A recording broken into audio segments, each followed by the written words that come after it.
Hi everyone, my name's Mike. I'm coming from a company called Coval. We are an HR specialist company specializing particularly with businesses in the hospitality industry. But as I've said in another video before, we are also looking after a multitude of different companies in different sectors too. And a lot of the situations that are going on really blend around the different businesses in any case. What I want to do today, as I promised, is to give a more detailed video for everybody to go through the particular scenarios and situations that we're coming up with clients that we're talking to on a regular basis and how we're working through that.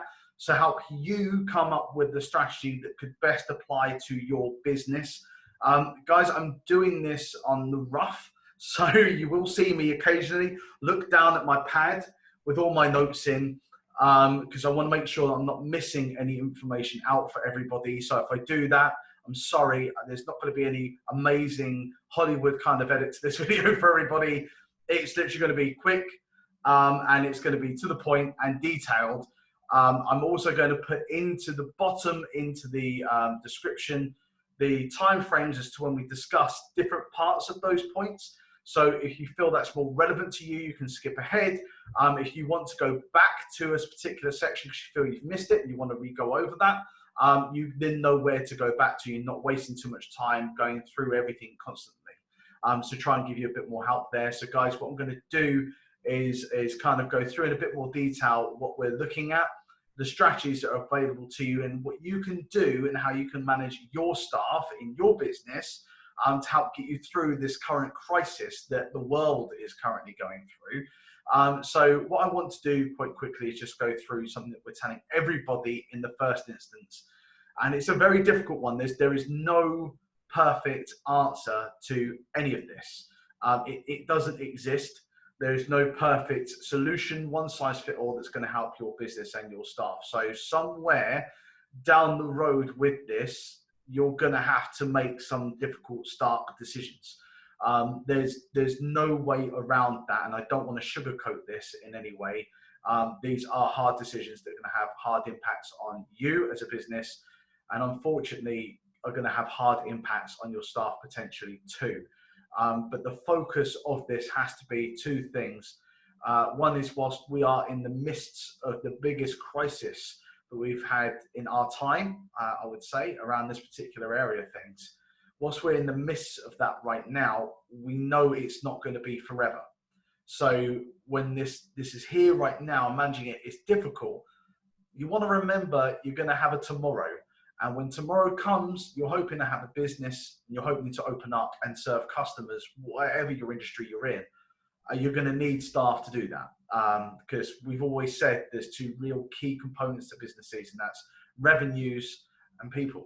And quite clearly, you're going to need those people when you come back out the other side of this. So that's one thing to remember. And the next thing to really remember is, when we're doing this, I would always advise you, rather than jumping to the gun to different solutions, to think about where that happiest medium point is going to be.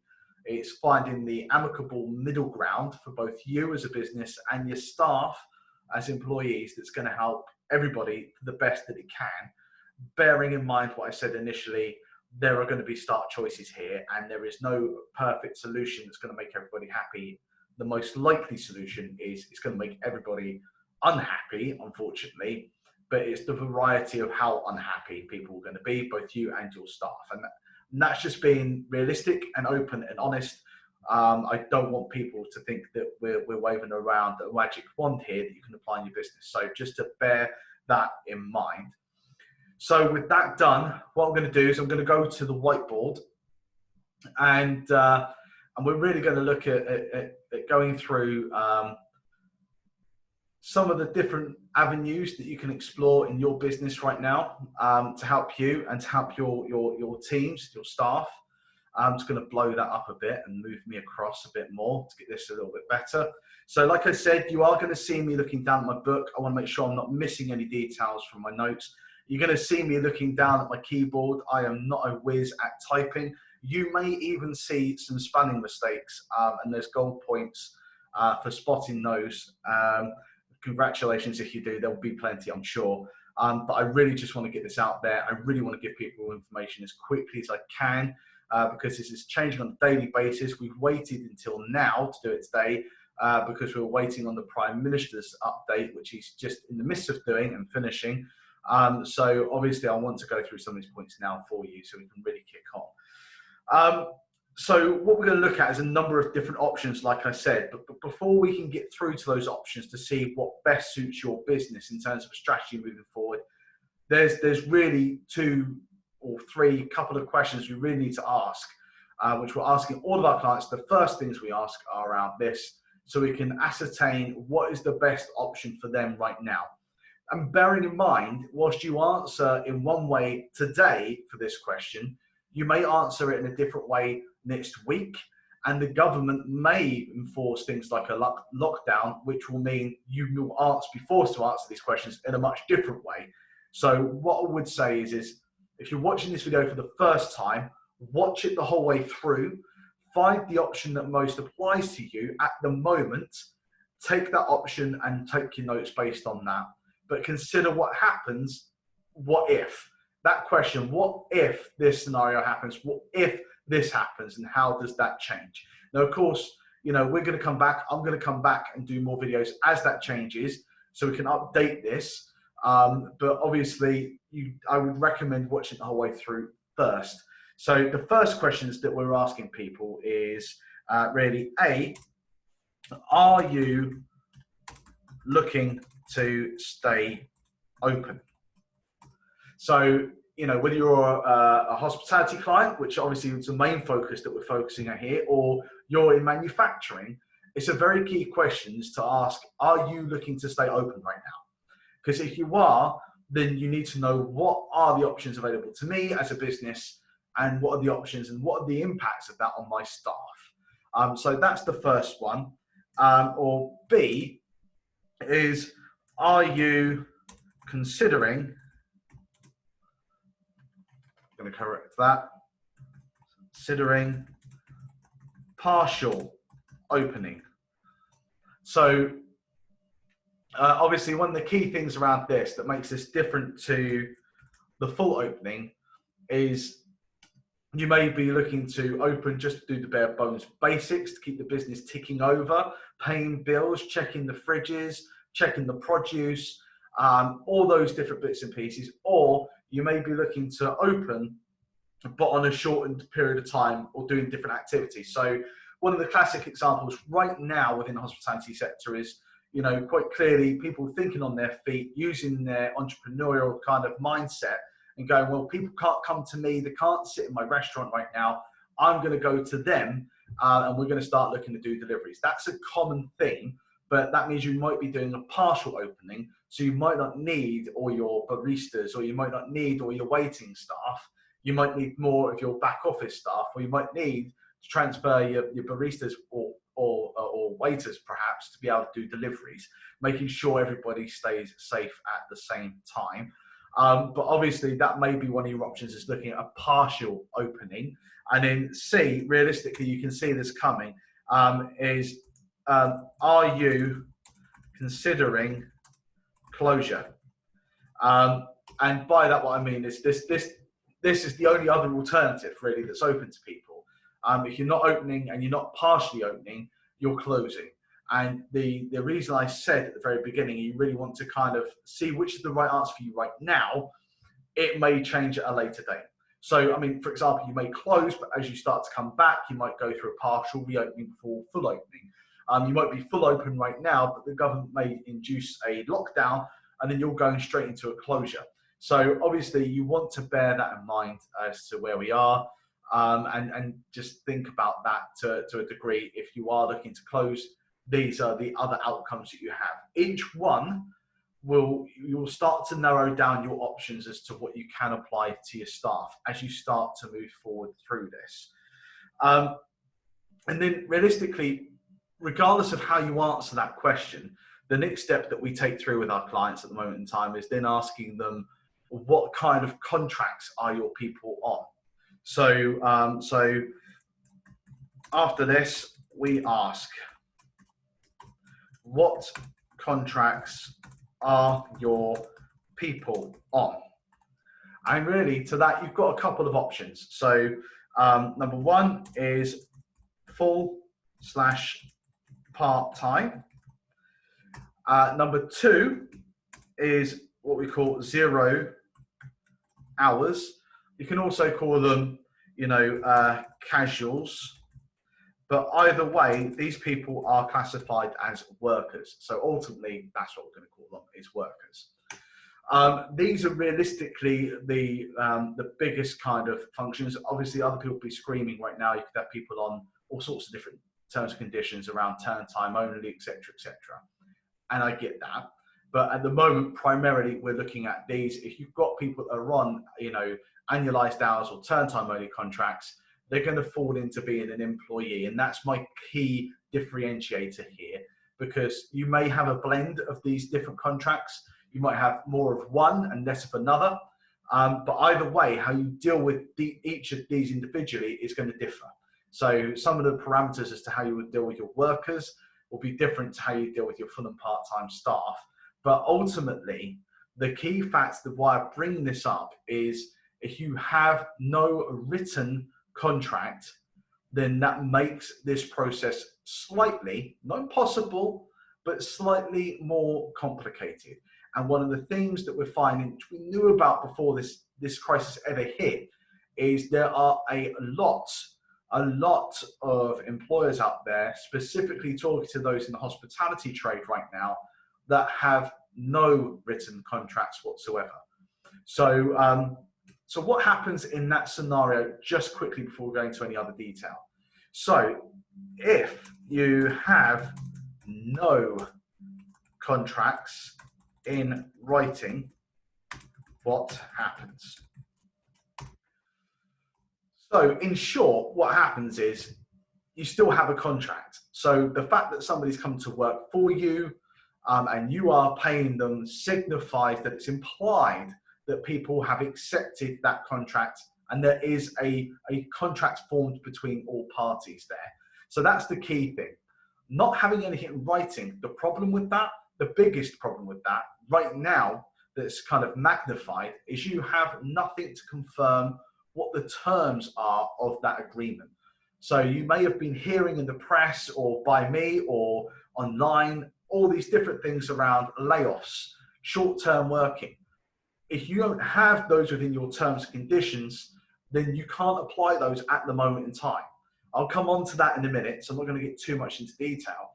But I just want to evidence to you what the biggest problems are around not having any contracts in place that are in writing. It's harder to determine with each party as to what are the actual terms and conditions of that employment, of that contract. So you don't have any of that in place, which means making it, determining what the options are for you is going to be slightly more difficult and mean there may be more steps to put in place to help you to put measures into place or take any of these options up. So it's quite a key question. If you don't have them in place, we know there's other steps we need to add in to help you through this. And one of the examples I give to that is a client that we've spoken to recently. They have their staff, but they don't have physical written contracts. It turns out they don't have them written, but the way they've been working signifies that they're a worker, but the idea as to how they've been employed would signify they're actually employed, they're employees. And obviously the two are not the same. They're not mutually exclusive. They're very much contradictory. So if you are an employee, you will know in your contract, you would have X amount of hours. Whereas if you're a worker, potentially that's going to fluctuate. Your hours can go up, they can go down, and there's no obligation on the employer to give you work, and there's no obligation on you to accept work. What you can't do is a kind of a hybrid between the two doesn't really exist. You're one or the other.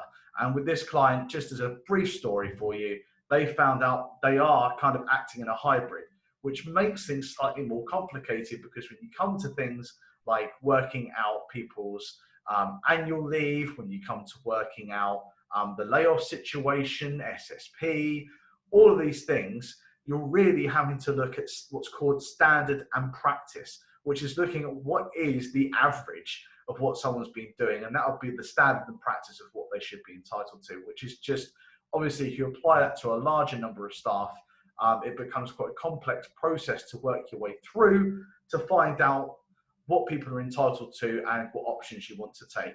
And it's definitely maybe not right now, or could be right now, something that companies need to start thinking about and correcting to get this working and moving forward. So if you don't have any contracts in place, it's not the end of the world.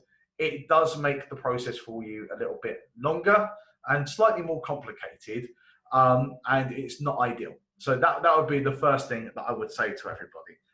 So I want to go through now and start looking through what are these options that apply to each of these scenarios, trying to point into the right direction. I'm not sure which one it is. So first of all, we're going to go through A.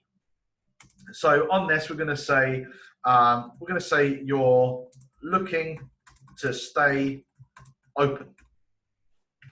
Exclamation mark. We're serious about it. Okay. So in this section, we're going to look around the options that would apply if you are looking to stay open. Now, what I will say is, as we work through this, we will touch on different types of staff. So, for example, your workers, as to what you can do. And they, as we go through that, some of these scenarios will apply to the other answers and responses you give. So, for example, a worker who, if you're looking to stay open, there could be a similar situation recommendation if you're looking to be partially open to. So we'll just work our way through.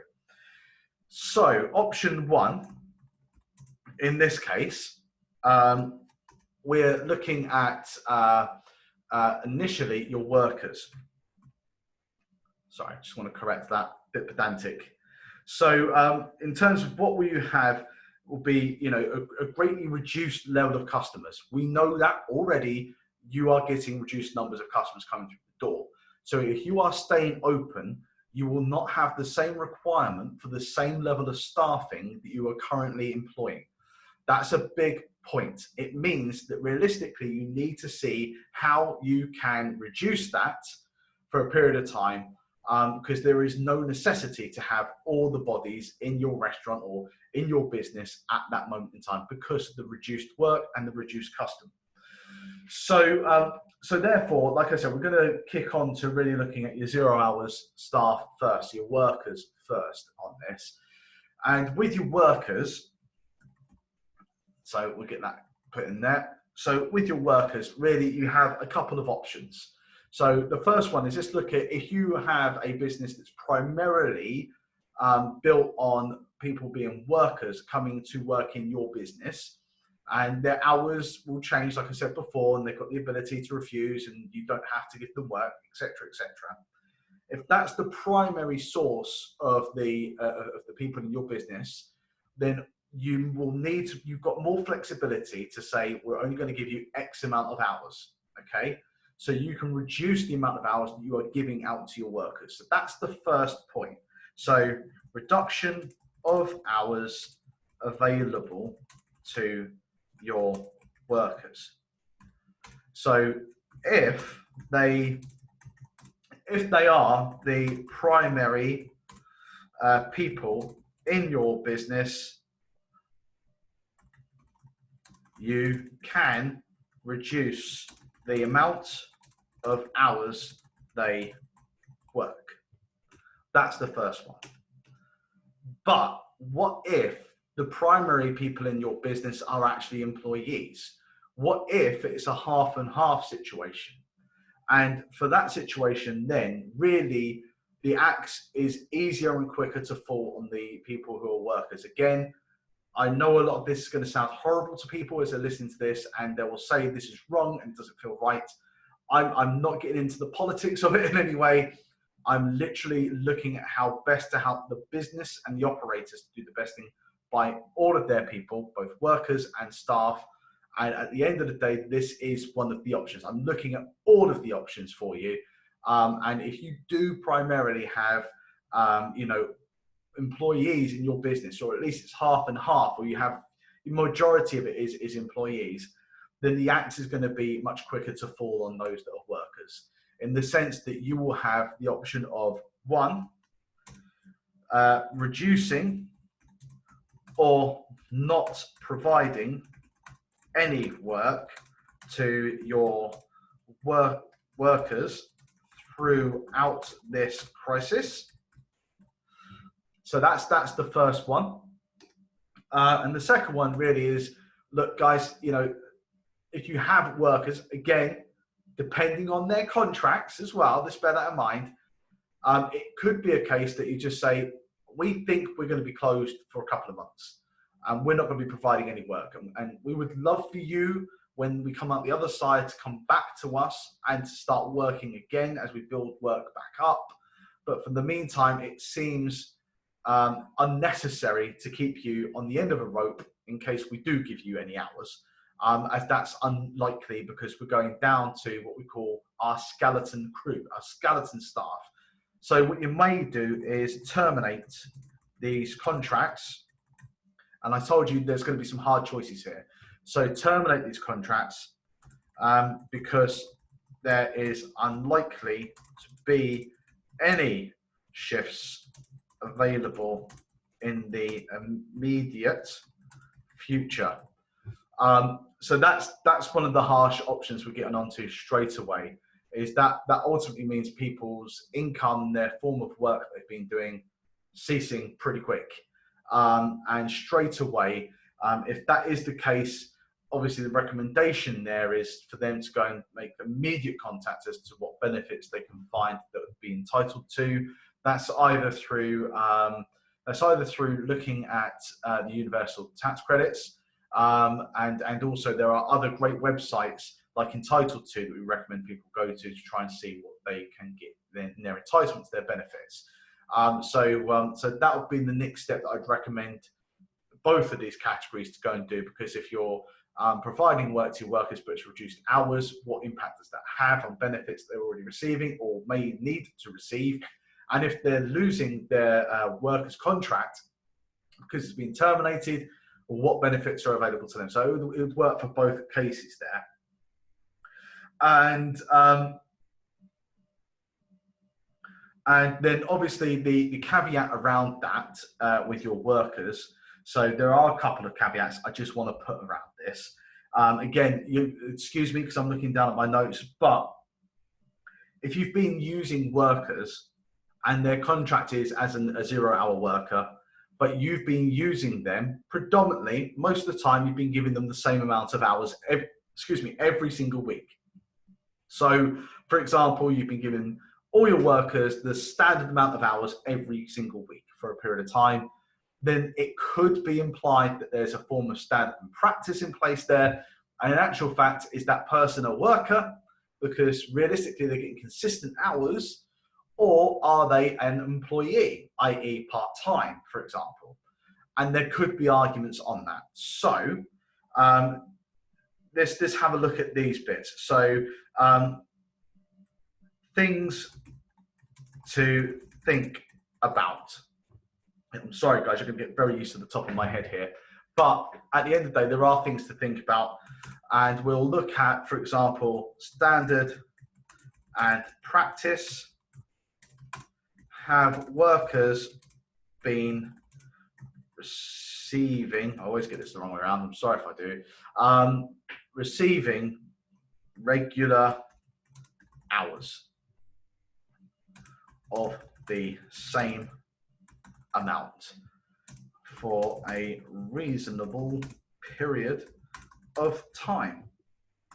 Because if they have, then potentially they're not a worker, potentially they're an employee. And, you know, it's just they've been used in the wrong way. Like I said, it's the hybrid kind of a model, but you've got to fall into a bracket. And then ultimately after that, it's looking at those workers who've worked with you for over 12 weeks. So workers that have worked with you over 12 weeks, they get workers' rights. What do they get in workers' rights? It's not the same as an employee, but crucially, they get entitlements to annual leave and SSP, statutory sick pay, if they've been earning enough each week to become eligible for SSP.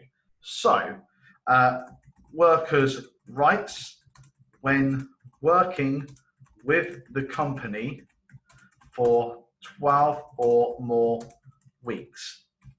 And ultimately, like I said on this side of things, the crucial element behind this is they could have had a break. They could have had a 6-month break in between, but ultimately over all the time they have worked with you, they've worked with you for 12 weeks. They still are eligible for their workers' rights. So they get annual leave and they also get SSP. Okay, so that's something to bear in mind, that obviously if you are working on a skeleton crew, which I'll go through in a minute, and you're using predominantly workers or even potentially workers on the side to help you with this, then you've got to bear in mind that if they've worked for you in your business for 12 or more months, and then they have to self-isolate, etc., they are entitled to SSP. And obviously, I know everybody is saying SSP is not a lot of money. £94.25 is by no stretch of the imagination a lot of money. It's not. It simply is not. But for a company that's really struggling with revenues and doesn't have a lot of money and has a lot of outlays going on, £94.25 multiplied by the amount of workers you have or staff is a lot of money. And therefore, these things mount up. It's cumulative. That's the issue for businesses. And then obviously, in terms of the other bits and pieces, it's looking at the risk around termination. So, like we said, your second option there, just over, get the cursor there, just here. So this option is a nuclear option when it comes to your workers. But you have to be careful, because if you are looking to terminate workers because there is no work, you need to make sure that they're not impacted by the first point here.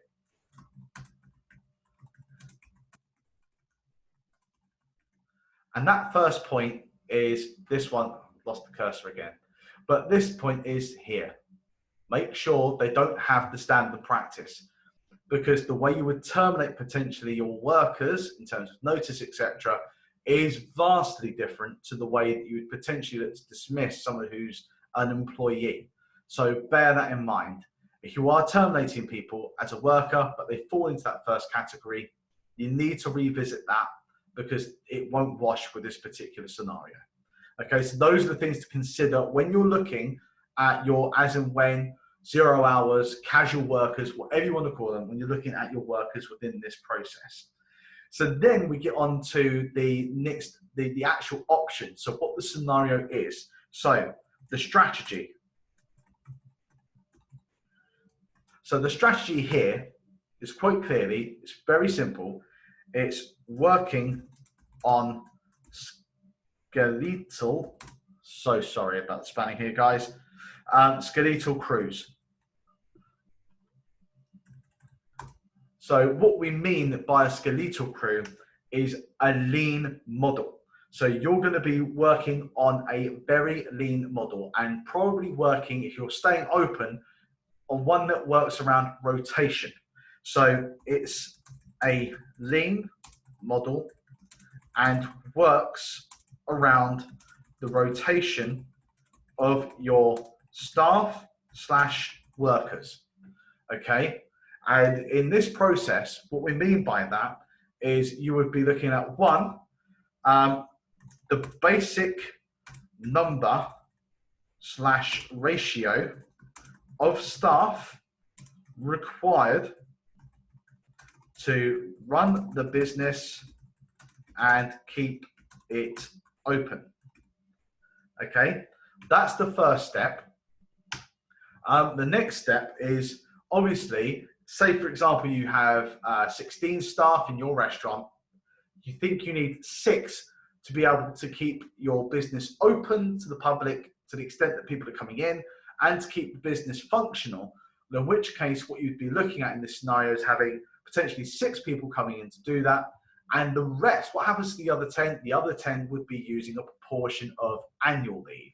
So the rest of staff not in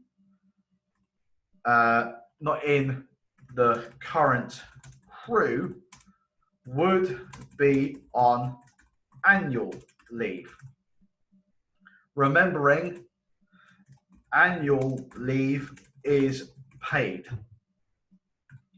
And then what you would do is 3 is rotate your skeletal crew with your staff on annual leave.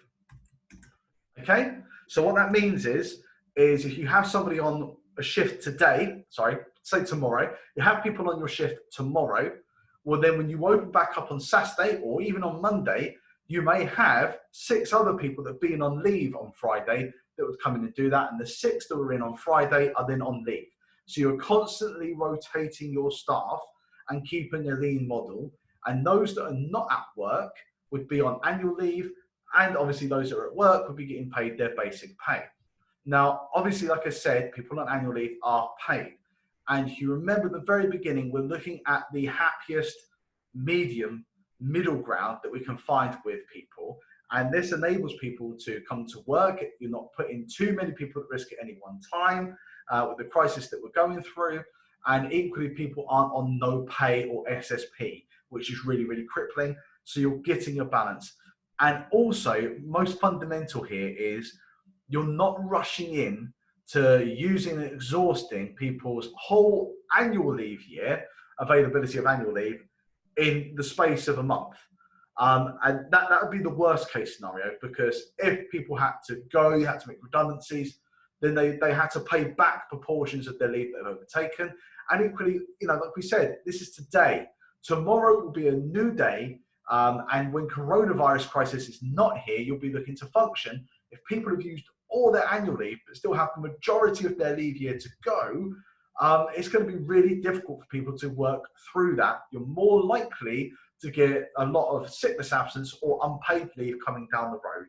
So it's only responsible to only start using proportions of annual leave.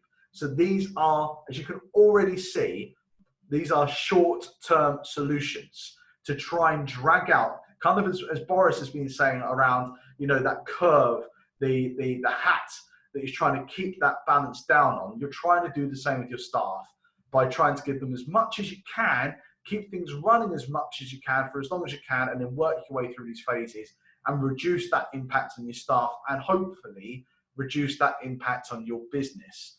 So working then that skeletal crew kind of way will help with that. So like I said, just put that on there as well. It's important to balance out the use of annual leave because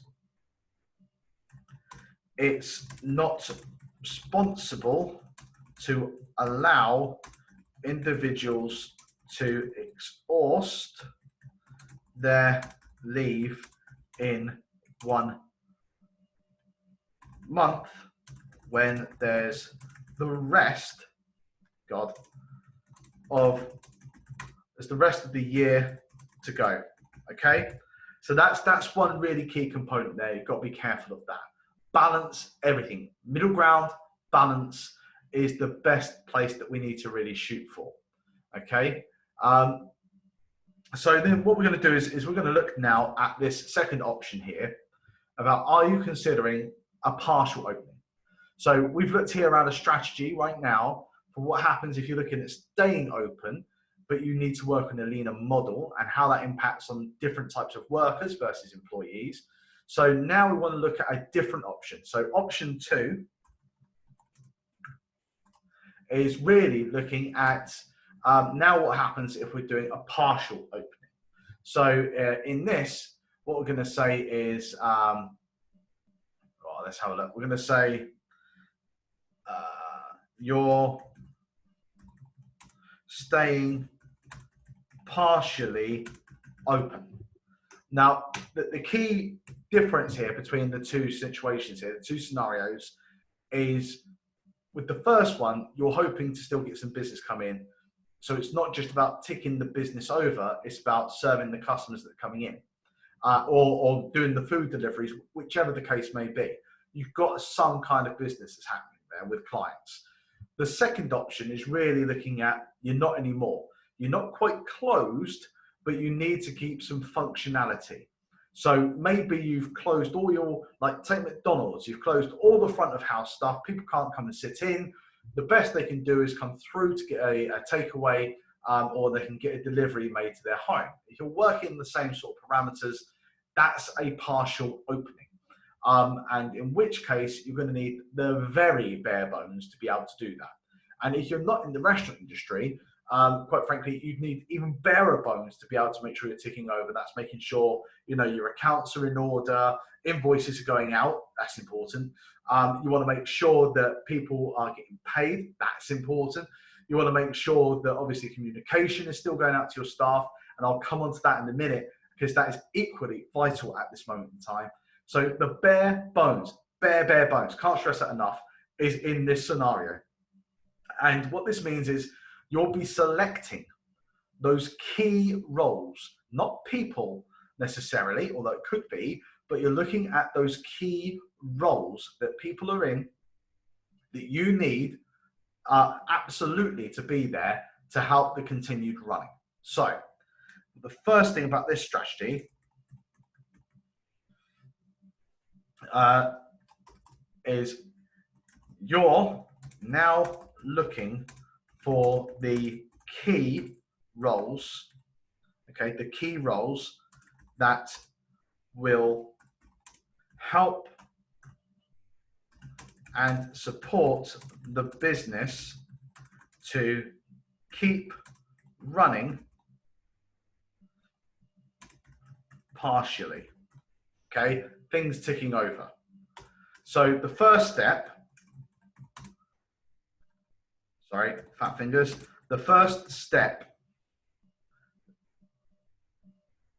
really on this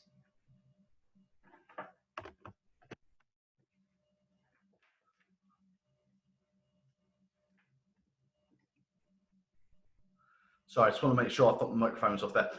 So the first step on this key component really, well, the first step is really starting to identify those roles that are key to this objective. That's the first thing. And then the next step really is then what to do with those that are not part of that. So the first group are the skeletal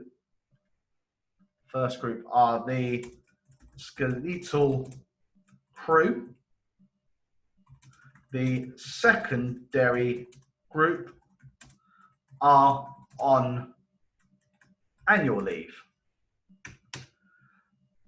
So that means, and again, I stress this, this is very much so a short-term mechanism. This is not a long-term mechanism through this. Short-term, trying to stretch things out as much as you possibly can.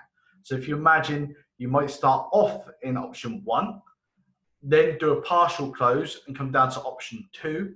And in which case, obviously, the annual leave might have already been used as part of that process, and then move on to option 3, which is a closure. But option 2, the key component here is everybody else is on annual leave. Now, the key thing is what if you have moved from option 1 to option 2, and you've used quite a lot of people's annual leave. It's not responsible to use a whole portion of people's annual leave in 1 month, remember. So if that is the case, and you have done that, then realistically, you're then looking at how people are then off work. So that brings us on to the scenario that potentially people are then going home. You are sending people home because there's no work. Depending on your contracts, come back to this again, would depend on whether you're actually sending them home to be on full pay, or potentially if you're laying people off. So if you're not using annual leave, they've got to fall into one of the other categories, or potentially these people are already on SSP because they're self-isolating. So right now, this is going to be quite a key component for you to analyze where you are. So are people using annual leave? are people being paid basic pay whilst being at home? It's another one. Or are you doing layoffs / short-term working? Which is basically short-term working is where you reduce the hours for a period of time that people do to get through a short-term process. Meaning they get paid for the hours that they're doing and saving the costs. But again, everything with this is short-term. Now, quite clearly, if you are not in the hospitality industry, you might be screaming, there is another option here that I've not mentioned, and that's flexible working. And you're right, in both of these cases, instead of using the annual leave proportion to extend this out even further, you may have the ability for people to work from home. Unfortunately, in the hospitality industry, that's just not on the cards. People cannot work from home. So quite clearly, that's going to be very impactful for them. So yes, if you're not in the hospitality industry, you might have the option of adding in flexible working from home on this. Equally, if you're not and you're in the hospitality industry, then realistically, that's not the cards. These are your real kind of options that you have. Now, again, like I said, the contract is key here, because if you do not have the ability to lay people off because it's not in your contract, or you don't have a written contract, so you don't really have those terms that are implied within the contract, then we need to try and see how else we can do that. And normally that is giving people the option to sign and agree that they're agreeing to a layoff situation. Now, what I'm going to do is I'm going to save that for a minute, because we're going to come on to option 3 now. So option three is obviously you've decided, what's going on with me? You've decided to close the business for a period of time. So in this, what is the strategy for you? Well, obviously, as you work through this, you start to lose options. So gone is the skeletal crew. You may have a bare bones of that, but literally it'll be the barest. And if you are a restaurant, most of the time it's the owner and nobody else. But if that is the case, the strategy here is then how are you dealing with people that aren't at work? And there are realistically only a couple of ways of dealing with this. By the way, as I'm going through this, I've tried to save this till the end. Some of these could equally apply, and you can take some of these steps earlier on in option 1 and option 2. Although again, it's trying to find that middle ground, remember?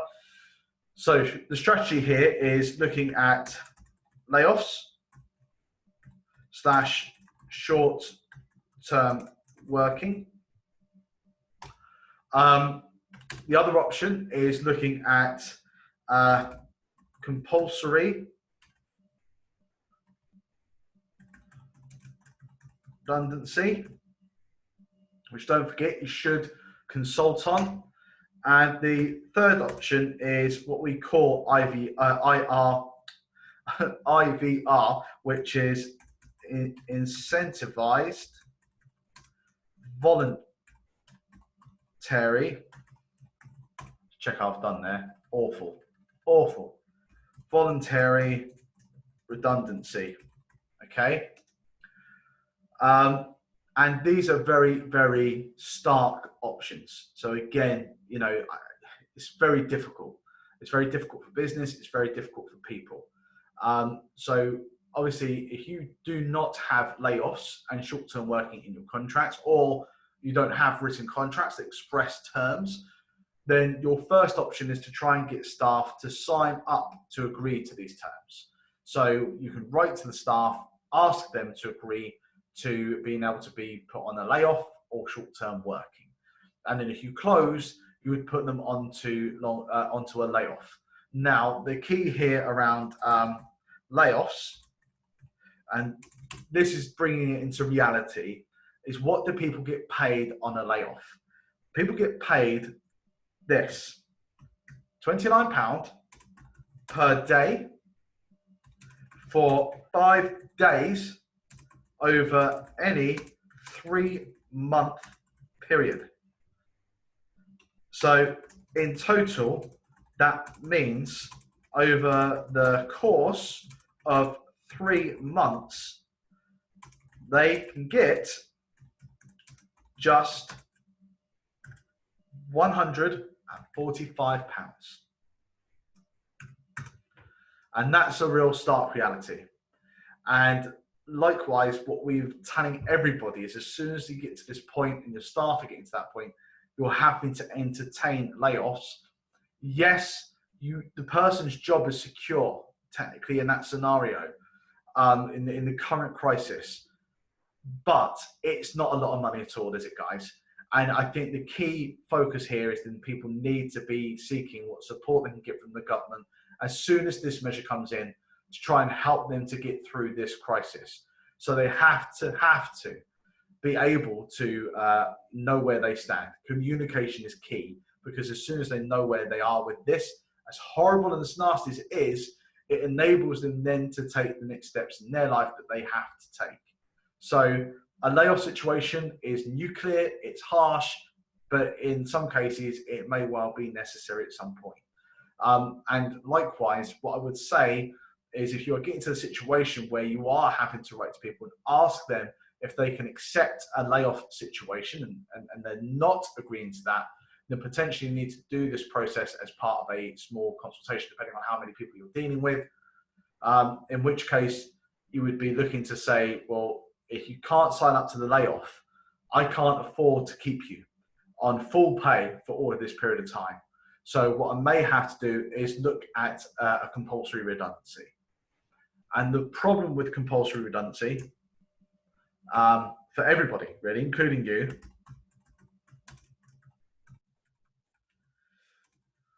is staff are entitled to their notice periods. So there's a contractual notice period. Again, if you haven't got a contract in writing, then you need to kind of ascertain what that agreement would be. But in principle, they could get that in lieu, which means they get it immediately, which means, you know, if I was getting my notice in lieu today would be my last day and I'd get paid my notice in the end of my pay period that's applicable here. So for right now, it'd be March. If you're doing this in April, it will be April's pay. But the other key component is they will get any outstanding annual leave. Bearing in mind, depending on how you're working your way through this, they may already have exhausted their entitlements so far, and it's about being reasonable when you're doing this. The last thing you want is to actually start to deduct annual leave so that people get even less money to survive on. It's just awful. So it is important to keep that balanced approach. And the last thing that they would also potentially be entitled to is, of course, their redundancy payment. So if 2 or more years, okay? So if somebody's worked with you for 2 or more years, they could be entitled to a redundancy payment. And that's the compulsory route.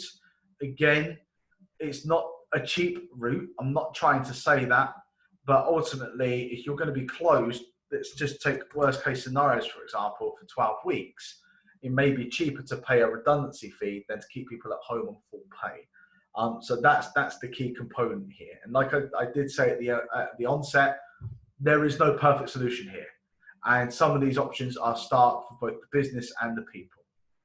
And then realistically, that leaves us with your third option. So your third option realistically after that is voluntary redundancy. Okay, and you will incentivize this and have a criteria for selection. So ultimately, if you can't lay people off and you can't really do enforced redundancies, and you're looking at really trying to slimline down the crew that are left over, so you have a proportion of people that have worked for you for less than 2 years, perhaps maybe the criteria, then you can incentivize a redundancy by giving them a proportion. So, for example, if someone hasn't worked with you for 2 years, you may incentivize it by saying, we will give you X amount of weeks salary if you volunteer for this redundancy. So people putting themselves forward to get redundancy, they would still get their notice, they'd still get the other bits and pieces, but they would also get this redundancy proportion.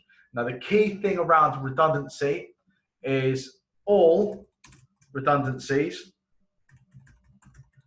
all of redundancies are tax-free under 30K.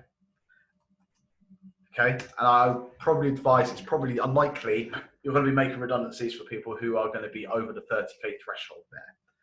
So those realistically are your primary options. And then obviously it's what happens past all of these different bits and pieces. So for example, if you have people that are on probation and they've not yet passed that probation, then you may be getting to a point where you are looking to notify people that unfortunately they haven't passed that probationary period. And the reason they haven't passed that probationary period is primarily because in actual fact, they won't have the opportunity to achieve all the objectives that they need to achieve to actually pass that probationary period. So you may be looking at doing dismissals under probationary. If you are, notice periods will still apply. If you don't have probationary periods, then that won't be applicable to you. Obviously, like I said, I've also mentioned working from home. There's also parental leave and caring for dependents. So at the moment in time, we know that the school is going to close on Friday. If that is the case, then in which case, obviously, you may have more people that are working for you that are parents that are not key workers that will need to go home and look after their children.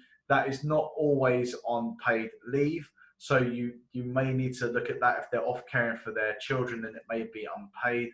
But again, you need to kind of agree these parameters with people. This is not the most normal circumstances.